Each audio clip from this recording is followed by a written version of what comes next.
अभिलाषा Hindi academy में आप सभी विद्यार्थियों का एक बार फिर से हार्दिक अभिवादन।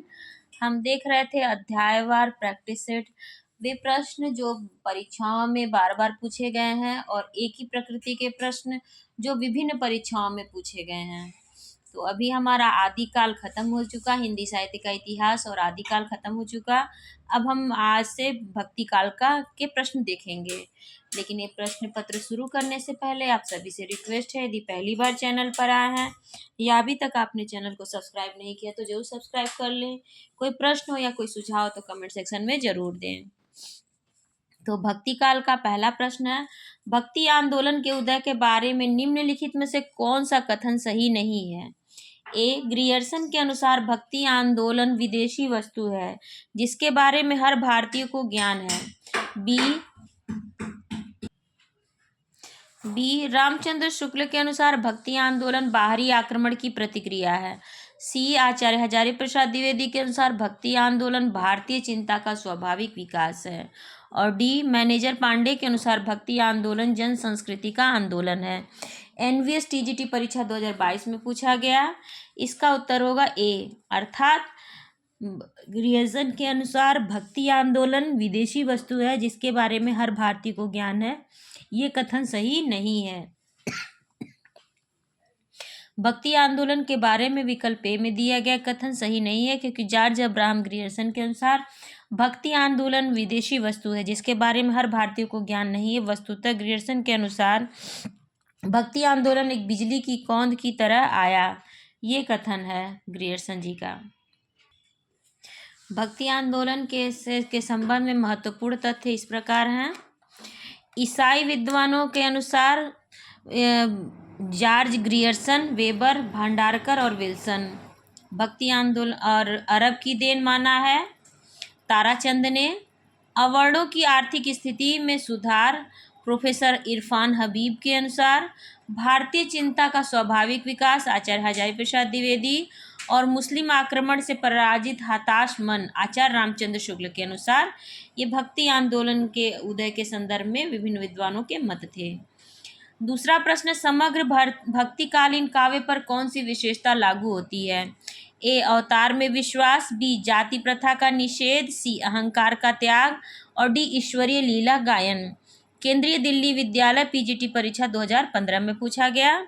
इसका उत्तर होगा सी, भक्तिकालीन काव्यों ने ब्रह्म प्राप्ति में अहंकार को बाधक माना है, इसलिए उन्होंने सर्वप्रथम अहंकार के त्याग पर बल दिया। अतः समग्र भक्तिकालीन काव्य पर अहंकार का त्याग की विशेषता लागू होती है। तीसरा प्रश्न, भक्ति आंदोलन भारतीय चिंताधारा का स्वाभाविक विकास है, यह कथन किसका है? आचार्य रामचंद्र शुक्ल, बी, आचार्य हजारी प्रसाद द्विवेदी, सी, डॉक्टर रामस्वरूप चतुर्वेदी और डी, भागीरथ मिश्र। टीजीटी परीक्षा 2013 में पूछा गया। इसका उत्तर होगा बी, आचार्य हजारी प्रसाद द्विवेदी के अनुसार भक्ति आंदोलन भारतीय चिंतन धारा का स्वाभाविक विकास है। सूची 1 को सूची 2 से मिलान करना है। इस पे शुद्धाद्वैतवाद, विशिष्टाद्वैतवाद, इस मैंने ट्रिक बना के पूरे सभी वादों को एक साथ बताया हुआ है। आप लोग वो वीडियो मेरे चैनल पर होगी, आप लोग एक साथ देख लें।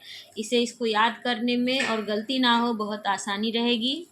फिलहाल हम इसका सुमेलन देखते हैं। शुद्धाद्वैतवाद वल्लभाचार्य, अद्वैतवाद शंकराचार्य, विशिष्टाद्वैतवाद रामानुजाचार्य, द्वैतवाद मध्वाचार्य और द्वैताद्वैतवाद निम्बार्काचार्य का मत था। पांचवा प्रश्न है, द्वैतवाद किस आचार्य द्वारा प्रवर्तित संप्रदाय है? ए, निम्बार्काचार्य, बी, विष्णु स्वामी, सी, रामानुजाचार्य और डी, मध्वाचार्य। ये जीआईसी प्रवक्ता परीक्षा 2012 में पूछा गया। इसका उत्तर होगा डी, मध्वाचार्य। द्वैतवाद माधवाचार्य द्वारा प्रतिपादित है। छठवां प्रश्न, शुद्धाद्वैतवाद दर्शन के प्रवर्तक हैं? ए, शंकराचार्य, बी, मध्वाचार्य, सी, वल्लभाचार्य, डी, विष्णु स्वामी। इसका उत्तर होगा सी, अर्थात शुद्धाद्वैतवाद वल्लभाचार्य का है। ये यूके पीजीटी परीक्षा 2018 और पीजीटी परीक्षा 2018 में पूछा गया प्रश्न है। निम्नलिखित को सुमेलित कीजिए तथा नीचे दिए कोटि द्वारा सही उत्तर बताइए। तो देखिए, ये सभी प्रश्न वही आ रहे हैं। विशिष्टाद्वैतवाद, निम्बार्काचार्य, मतलब कि सारे मिलान करने वाले ये सारे प्रश्न इधर यही चल रहे हैं। विशिष्टाद्वैतवाद, शंकराचार्य, ये सारे मिलान करने के लिए हैं। देखिए बीपीएससी टीजीटी परीक्षा 2013 में भी पूछा गया है, अरे 2023 में पूछा गया है। 9वां प्रश्न, इनमें से कौन सा जोड़ा सही है? श्री संप्रदाय मध्वाचार्य, रुद्र संप्रदाय विष्णु स्वामी, सनकादि संप्रदाय श्री हितजी और डी राधा वल्लभ संप्रदाय निम्बारकाचार्य। टीजीटी परीक्षा 2016 में पूछा गया, तो इसमें रुद्र संप्रदाय विष्णु स्वामी का है, विष्णु श्री रुद्र करके इसकी ट्रिक है। 10वां प्रश्न, नीचे दिए गए दो कथन दिए गए हैं। एक कथन ए समर्पण सगुण भक्ति का मूल है और कथन दो भक्ति आंदोलन एकमात्र अद्वैतवाद से प्रभावित है। उपर्युक्त कथनों के आलोक में निम्नलिखित में से सही विकल्प का चयन कीजिए। ए कथन 1 और 2 कथन 2 दोनों सही है। बी कथन 1 गलत और कथन 2 सही है। सी कथन 1 और कथन 2 दोनों गलत है। डी उपर्युक्त में से एक से अधिक और ई उपर्युक्त में से कोई नहीं। बीपीएससी पीजीटी परीक्षा 2023 में पूछा गया, इसका उत्तर होगा ई, यानी कि उपर्युक्त में से कोई कथन सही नहीं है। कथन 1 सही है क्योंकि समर्पण सगुण भक्ति का मूल है।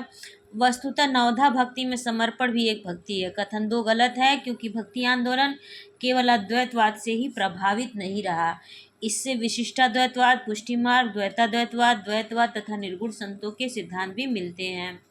11वां प्रश्न, भक्ति की निष्पत्ति श्रद्धा और प्रेम के योग से होती है, यह कथन किनका है? ए डॉक्टर नगेंद्र, बी गुलाब राय, सी राम कुमार वर्मा और डी नामवर सिंह।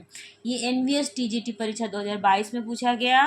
भक्ति की निष्पत्ति तारांकित प्रश्न है, अर्थात इसे आयोग ने डिलीट किया होगा। भक्ति की निष्पत्ति श्रद्धा और प्रेम के योग से होती है, यह कथन आचार्य रामचंद्र शुक्ल का है। शुक्ल जी की एक अन्य उक्ति है कि श्रद्धा और प्रेम के योग का नाम ही भक्ति है। 12वां प्रश्न, ब्रह्म संप्रदाय के संस्थापक कौन है? ए श्री निम्बारकाचार्य, बी शंकराचार्य, सी मध्वाचार्य और डी रामानुजाचार्य। टीजीटी परीक्षा 2021 में पूछा गया, इसका उत्तर होगा सी, ब्रह्म संप्रदाय के संस्थापक श्री मध्वाचार्य थे।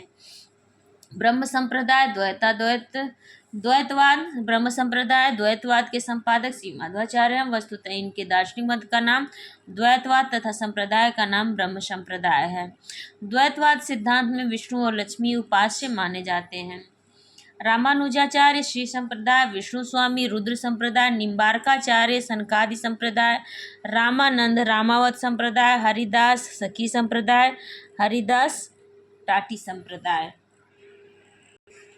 13वां प्रश्न, अद्वैतवाद के अनुसार ए जीव और ब्रह्म एक हैं, बी संसार सत्य है, सी जीव और ब्रह्म अलग अलग हैं और डी ब्रह्म विशेषण युक्त हैं।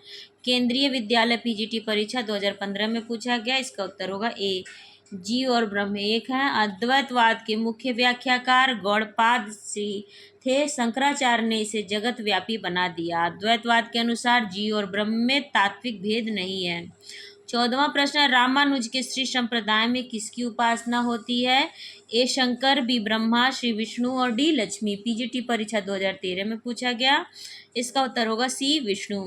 रामानुज के श्री संप्रदाय में भगवान विष्णु की उपासना की जाती है। श्री संप्रदाय वैष्णव धर्म के 4 संप्रदायों में से एक है। श्री संप्रदाय को रामानुज मत के नाम से भी जाना जाता है। 15वां प्रश्न है, गौड़ी संप्रदाय के प्रवर्तक आचार्य वल्लभाचार्य, बी माधवाचार्य, सी चैतन्य महाप्रभु और डी स्वामी हरिदास। टीजीटी परीक्षा 2016 में पूछा गया, इसका उत्तर होगा सी, चैतन्य महाप्रभु। गौड़ी संप्रदाय के प्रवर्तक चैतन्य महाप्रभु। गौड़ी संप्रदाय के प्रवर्तक चैतन्य महाप्रभु थे। इनका जन्म 1486 में बंगाल के नवद्वीप नामक स्थान पर हुआ था। इनका बचपन का नाम विश्वम्भर तथा घर में निमाई नाम से पुकारा जाता था। रूप एवं सौंदर्य के कारण इन्हें गौर या गौरांग नाम से भी जाना जाता था। चैतन्य चरितामृत में विश्वम्भर के संन्यास का वर्णन किया गया है। दीक्षा गुरु केशव भारती ने उनका नाम बदलकर कृष्ण चैतन्य रखा। 16वां प्रश्न है, महाराष्ट्र के भक्तों में किनका नाम सबसे पहले आता है? ए सूरदास, बी तुलसीदास, सी मीराबाई और डी नामदेव। पीजीटी परीक्षा 2016 और यूके पीजीटी परीक्षा 2020 में पूछा गया, इसका उत्तर होगा डी, अर्थात नामदेव का नाम महाराष्ट्र के भक्तों में सबसे पहले आता है। उपर्युक्त में से महाराष्ट्र के भक्तों में सबसे पहले नामदेव का नाम आता है। मराठी के अभंगों के अतिरिक्त इनकी हिंदी रचनाएं भी बहुतायत में मिलती हैं। आचार्य रामचंद्र शुक्ल ने संत नामदेव के महत्व को स्वीकार करते हुए कहा है, भक्ति के आंदोलन की जो लहर दक्षिण से आई, उसी ने उत्तर भारत की परिस्थिति के अनुकूल हिंदू मुसलमान दोनों के लिए एक सामान्य भक्ति मार्ग की भावना कुछ लोगों में जगाई। हृदय पक्ष शून्य सामान्य अंतः साधना का मार्ग निकालने का प्रयत्न कर नाथपंथी कर चुके थे। यह हम कह चुके हैं, पर रागात्मक तत्व से रहित साधना से ही मनुष्य की आत्मा तृप्त नहीं हो सकती। महाराष्ट्र देश के प्रसिद्ध भक्त नामदेव विक्रमी संवत 1338 से 1408 ने हिंदू मुसलमान दोनों के लिए भक्ति का भी आभास दिया है। इन्हें विठोबा खेचर का भक्त माना जाता है। 17वां प्रश्न, नामदेव का संबंध किस प्रदेश से है? एनवीएस टीजीटी परीक्षा 2019 में पूछा गया। इसका उत्तर होगा बी, महाराष्ट्र से। विठोबा का भक्त किसे कहा जाता है? तो डीएसएसबी पीजीटी परीक्षा में पूछा गया, तो विठोबा का भक्त भी नामदेव जी को कहा जाता है। 19वां प्रश्न, तमिल भाषा में किस महाकाव्य में रामायण की रचना की गई है? ए कंब, बी पंप, सी नेमचंद्र और डी कृत्यवासी। डीएसएसबी पीजीटी परीक्षा 2021 में पूछा गया। तमिल भाषा में रामायण की रचना कंब या कंबन ने की है, जबकि बंगला भाषा में कृत्तिवास ओझा ने किया है। 20वां प्रश्न, निम्नलिखित को कालक्रम के अनुसार व्यवस्थित करें।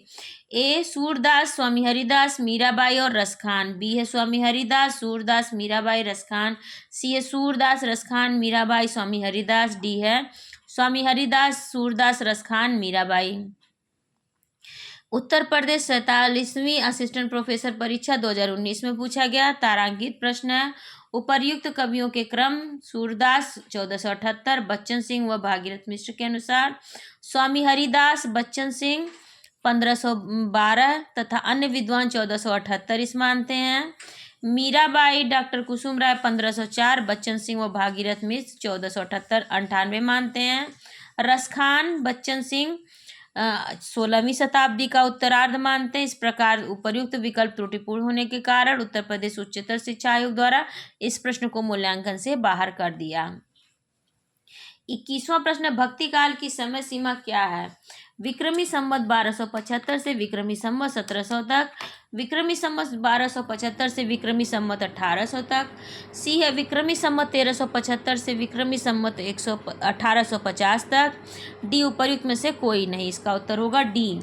पीजीटी परीक्षा 2005 में पूछा गया, यानी कि उपर्युक्त में से कोई नहीं। भक्ति काल की समय सीमा, हिंदी साहित्य में भक्ति काल का समय विक्रमी संवत 1375 विक्रमी संवत से 1700 तक माना जाता है। भक्ति काल को ज्ञानाश्रयी शाखा, प्रेमाश्रयी शाखा, कृष्णाश्रयी शाखा तथा रामाश्रयी शाखा में विभक्त किया जाता है। ज्ञानाश्रयी शाखा के प्रमुख कवि थे कबीर, रैदास और मलूक दास। प्रेमाश्रयी शाखा के प्रमुख कवि थे मलिक मोहम्मद जायसी। कृष्णाश्रयी शाखा के प्रमुख कवि थे सूरदास, नंददास, कृष्णदास, परमानंद दास, कुंभन दास, गोविंद स्वामी, मीराबाई, नरोत्तम दास, रहीम और रसखान। रामाश्रयी शाखा के प्रमुख कवि गोस्वामी तुलसीदास थे। 22वां प्रश्न, भक्ति काल की समय सीमा क्या मानी गई है? ए विक्रमी संवत 1350 से 1700, बी विक्रमी संवत 1375 से 1700, सी विक्रमी संवत 1375 से 1730, डी उपर्युक्त में से एक से अधिक और ई उपर्युक्त में से कोई नहीं। बीपीएससी पीजीटी परीक्षा दिसंबर 2023 में पूछा गया। इसका उत्तर होगा बी, अर्थात विक्रमी संवत 1375 से 1700 का समय भक्ति काल का समय माना जाता है। विक्रमी संवत 1375 से 1700 तक के समय के साहित्य को कौन सी भावधारा परिलक्षित होती है? तो आप सभी को पता है, ये के20 प्रवक्ता परीक्षा 2014 में पूछा गया। यह भक्ति काल का समय है। 24वां, इनमें से अकबरी दरबार के नवरत्नों में शामिल कवि थे। ए रसखान, बी कुंभन, सी रहीम, डी तुलसीदास। यूके पीजीटी परीक्षा 2020 में पूछा गया। इसका उत्तर होगा सी, रहीम अकबर के दरबार के नवरत्नों में शामिल थे। उपर्युक्त में रहीम मुगल सम्राट अकबर के दरबारी नवरत्नों में शामिल थे। अकबर के नवरत्न इस प्रकार हैं: मुल्ला दो प्याजा, अबुल हसन, फैजी, तानसेन, बीरबल, टोडरमल, राजा मान सिंह, अब्दुल रहीम खाने खाना और हकीम हुकाम। ये अकबर के नौरत्न थे। अकबर के दरबार में निम्न कवि और भी थे: रहीम, इनकी इन रचनाएं हैं बरवे नायिका भेद, नगर शोभा, मदनाष्टक, खेट कौतुकम, दोहावली अथवा सतसई। नरहरि बंदीजन, इनकी रचनाएं हैं रुक्मिणी मंगल, कवित्व नीति, छप्पय नीति। गंग कवि, इनकी रचना है चंद छंद वर्णन की महिमा, ये भी अकबर के दरबारी कवि थे। बीरबल, इनकी स्फुट रचनाएं हैं। टोडरमल, इनकी भी स्फुट रचनाएं हैं। और मनोहर कवि, इनकी रचना का नाम है शत प्रश्नोत्तरी। 25वां प्रश्न, रहीम किसके दरबारी कवि थे? तो अभी हम लोगों ने पढ़ा, पीजीटी परीक्षा 2016 में पूछा गया, रहीम अकबर के दरबारी कवि थे। कवित कहो, दोहा कहो, तुलन, छप्पय छंद, बिरचो यह विचारिक, यह बखै रसकंद। यह काव्य पंक्तियां किसकी हैं? A Tulsidas, B Rahim, C Trilochan Shastri, D Bharatendu Harishchandra. UPPSC LT grade परीक्षा 2018 का प्रश्न है, इसका उत्तर होगा बी। ये कवित कहो, दोहा कहो, तुलन, छप्पय छंद, बिरचो यह विचारिक, यह बखै रसकंद, ये रहीम की पंक्तियां हैं। 27वां प्रश्न, भक्ति के सोता को दक्षिण से उत्तर भारत में प्रसारित होने के सिद्धांत का समर्थन करने वाले विद्वान हैं? ए ग्रियर्सन, बी हजारी प्रसाद द्विवेदी, सी आचार्य रामचंद्र शुक्ल और डी जयशंकर प्रसाद। टीजीटी पुनर्परीक्षा 2004 में पूछा गया, इसका उत्तर होगा सी आचार्य रामचंद्र शुक्ल का कथन है। आचार्य रामचंद्र के शुक्ल के अनुसार भक्ति का जो सोता दक्षिण की ओर से धीरे धीरे उत्तर भारत की ओर पहले से ही आ रहा था, उसे राजनीतिक परिवर्तन के कारण शून्य पड़ते जनता के हृदय क्षेत्र में फैलने के लिए पूरा स्थान मिला। शुक्ल जी की इस स्थापना का खंडन करते हुए द्विवेदी जी का कथन है कि नैतिक, सांस्कृतिक जिजीविषा और आध्यात्मिक संपन्नता का उद्घोष करने वाला भक्ति साहित्य हताश एवं अपराजित जाति की संपत्ति नहीं है। अन्य महत्वपूर्ण तथ्य हैं, ग्रियर्सन, वेबर, कीथ, विल्सन इत्यादि विदेशी विद्वानों के मत है कि भक्ति के उद्गम में ईसाइयों का प्रभाव है। आज इस मत को प्रायः अमान्य सिद्ध किया जा चुका है। बाल गंगाधर तिलक, कृष्ण स्वामी अयंगर, डॉक्टर एच राय चौधरी, आचार्य रामचंद्र शुक्ल, हजारी प्रसाद द्विवेदी आदि विद्वानों ने तथ्यात्मक साक्ष्यों और प्रबल तर्कों के सहारे ऐसी भ्रांत धारणाओं का खंडन करते हुए भक्ति का उद्गम प्राचीन भारतीय स्रोत में सिद्ध किया है। कुछ लोगों ने तात्कालिक रूप से परिस्थितिगत प्रेरणा के रूप में मुस्लिम आक्रमण और राज्य स्थापना से भक्ति आंदोलन को जोड़ा है, जिसमें रामचंद्र शुक्ल प्रमुख थे। 28वां प्रश्न है, हिंदी का भक्ति काल बाहरी आक्रमण की प्रतिक्रिया है, यह कथन किसका है? ए ग्रियर्सन, बी हजारी प्रसाद द्विवेदी, सी रामचंद्र शुक्ल, डी उपरोक्त में से कोई नहीं। जीआईसी प्रवक्ता परीक्षा 2012 में पूछा गया, तो ये आचार्य रामचंद्र शुक्ल का मत है। ग्रियर्सन, रामचंद्र शुक्ल और हजारी प्रसाद द्विवेदी ने भक्ति के उदय की व्याख्या 3 भिन्न भिन्न रूपों में करते हैं। ग्रियर्सन के लिए एक बाह्य प्रभाव, रामचंद्र शुक्ल के लिए बाहरी आक्रमण की प्रतिक्रिया और हजारी प्रसाद द्विवेदी उसे सहज भारतीय परंपरा का अपना स्वतः स्फूर्त विकास मानते हैं। ये क्रम से विदेशी, देशी और लोक पक्ष के महत्व को अलग अलग परिणतियाँ हैं। 29वां प्रश्न, रामानुजाचार्य ने किस दर्शन का प्रतिपादन किया? ए अद्वैतवाद, बी शुद्धाद्वैतवाद, सी विशिष्टाद्वैतवाद और डी द्वैतवाद। टीजीटी परीक्षा 2013 में पूछा गया, इसका उत्तर होगा सी। रामानुजाचार्य ने विशिष्टाद्वैतवाद का प्रतिपादन किया है। विशिष्टाद्वैतवाद संप्रदाय के प्रवर्तक रामानुजाचार्य हैं। इनका मत है कि ईश्वर ब्रह्म स्वतंत्र तत्व है, परंतु जीव भी सत्य है, मिथ्या नहीं। ये जीव ईश्वर के साथ संबद्ध है, उसका यह संबंध भी अज्ञान के कारण नहीं है, वह वास्तविक है। मोक्ष होने पर ही जीव की स्वतंत्र सत्ता रहती है। भौतिक जगत और जीव अलग अलग रूप से सत्य हैं, परंतु ईश्वर की सत्यता इनकी सत्यता से विलक्षण है। ब्रह्म पूर्ण है, जगत जड़ है, जीव अज्ञान और दुख से घिरा है। ये तीनों मिलकर एकाकार हो जाते हैं, क्योंकि जगत और जीव ब्रह्म के शरीर हैं और ब्रह्म इनकी आत्मा तथा नियंता है। ब्रह्म से पृथक इनका अस्तित्व नहीं है, ये ब्रह्म की सेवा के लिए ही हैं। 30वां प्रश्न है, विशिष्टाद्वैतवाद के प्रतिपादक कौन थे? ए रामानंद, बी रामानुजाचार्य, सी मध्वाचार्य, डी निम्बारकाचार्य। टीजीटी परीक्षा 2010 में पूछा गया, इसका उत्तर होगा बी रामानुजाचार्य। विशिष्टाद्वैतवाद के प्रवर्तक रामानुजाचार्य है। इस प्रश्न श्रृंखला को मैं यहीं पर विराम देती हूँ। इसके आगे के प्रश्न के लिए अगले भाग में वीडियो बनेगी। तब तक यदि पहली बार चैनल पर आया है, अभी तक चैनल को सब्सक्राइब नहीं किया तो जरूर सब्सक्राइब कर लीजिए। कोई प्रश्न हो या कोई जिज्ञासा हो या कोई सुझाव हो तो कमेंट सेक्शन में ज़रूर पूछें। आप सभी का बहुत बहुत धन्यवाद।